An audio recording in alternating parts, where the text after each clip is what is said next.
তো আজকের এই ভিডিওতে একটা ফান টাইম হবে, ঠিক আছে?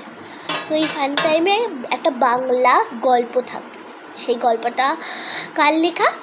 সেই গল্পটা হলো রবীন্দ্রনাথ ঠাকুরের লেখা, বিশ্বকবি রবীন্দ্রনাথ ঠাকুরের লেখা। এই গল্পটার নাম হলো বিদূষক।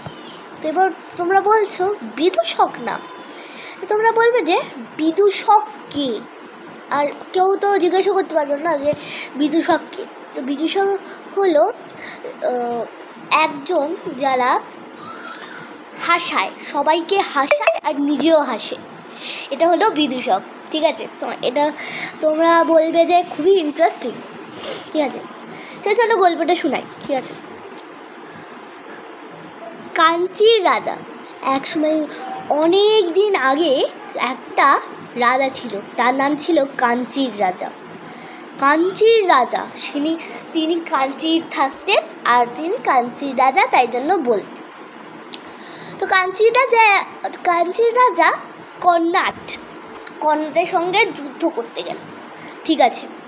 এবার যুদ্ধ করে এলো, তিনি হলেন জয়ী।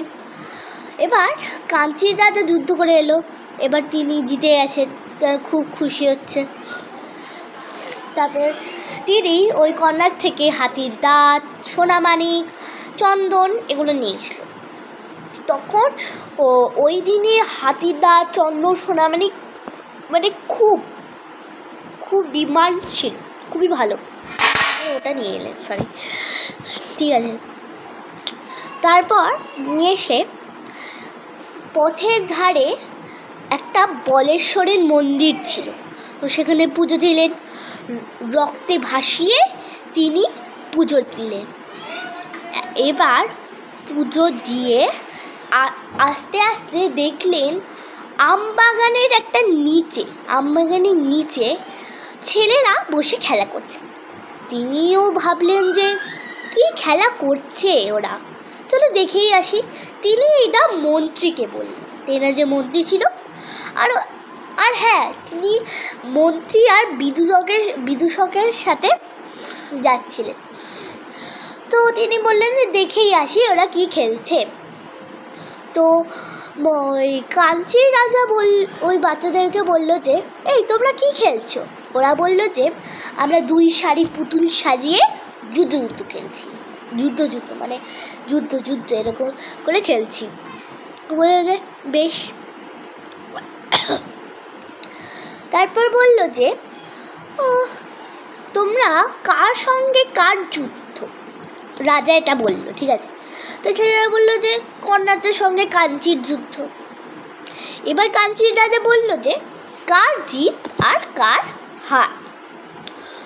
ওরা বুক ফুলিয়ে বলল রাজাকে যে কর্ণাটের জিত ও কাঞ্চির হার। এইটা শুনে মহারাজের মানে কাঞ্চির রাজার চোখ লাল হয়ে গেল। মন্ত্রী রেগে গেল। বিদূষক হা হা করে হেসে ফেলল, ঠিক আছে? বিদূষক এই সময়ও হা হা করে হেসে পড়ল। এবার কি হলো? এবার কাঞ্চি তো জিতেছে, ঠিক আছে? এবার বললো যে ওরা ভাবলো যে কন্যা জিতেছে, ওরা জানে না, ওরা ছোটো বাচ্চা, ওরা খেলছে। এবার মহারাজ বলল যে ওদের শাস্তি দাও, কঠিন শাস্তি দাও। এমন নিষ্ঠুর ছিল, ওরা যেই ব্যাপারে কিছুই জানতো না, ঠিক আছে?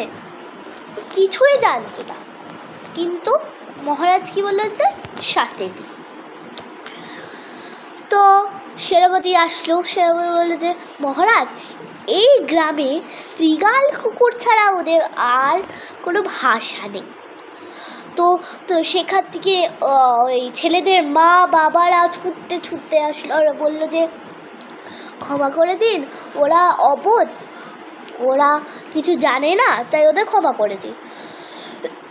তো তখন বললো যে তো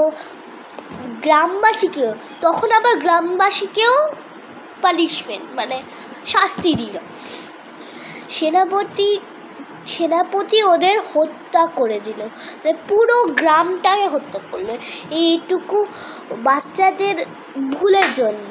ঠিক আছে, এবার বাচ্চারা তো জানতো না যে কাঞ্চি জিতেছিল আর কোনটা ঠেড়েছিল। ঠিক আছে, তো এবার বিদূষক বললো, বিদূষক, ঠিক আছে বললাম বিদূষকের মিনিং।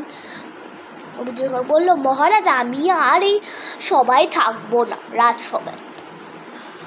তারপর রাজা বলল, কেন থাকবে না? তারপর বিদূষক বলল যে আমি যদি এইখানে থাকি, মানে আমি যদি এই রাজসভায় থাকি, তাহলে আমি নিজে হাসতে আর অন্যদেরকে হাসাতে ভুলে যাব। ঠিক আছে, এটাই বিদূষকই তো ঠিক কথা বলেছে, নিজে হাসতে আর হাসাতে ভুলে যাবে। কারণ কি বলবো, মহারাজ এত অত্যাচারী আর নিষ্ঠুর ছিলেন, তাই